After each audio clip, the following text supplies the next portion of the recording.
In my last video, we talked about the one-talent believer, or the lower socioeconomic group, and how they function to be the best steward they can be, to manage wisely what God has given them, so they will hear, "Well done, good and faithful servant."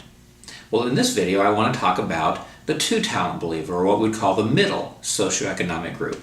That group of people who they can manage their income and expenses, and they're striving to create and to grow wealth.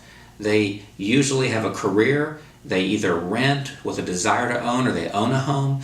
They usually have a savings account, maybe some investments, a good to excellent credit rating, and they're trying to become wealthy, not for the purpose of greed or fearfulness, but because they want to be the best steward they can be.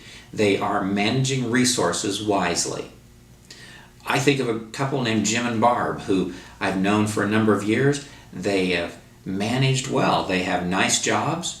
They have saved up money. They've invested money for the future. They are working on a debt freedom plan to be totally free of all debt. They've put their kids through college, and yet they still have resources to make it so that someday they'll be able to retire or redirect. They've also thought about how they will care for each other if the Lord calls one of them home first, or if there's a disability. They've thought through the processes, and they're working off of a financial plan to move them down a particular path. I would say they are good stewards. They do all of the different aspects that indicate good stewardship. They manage what they have well, and they seek to do it in a way that honors God. Like Jim and Barb, my question to you would be do you consider yourself to be in that middle socioeconomic group? Are you a two-talent believer? And are you doing the best you can to make the most of what God has given you?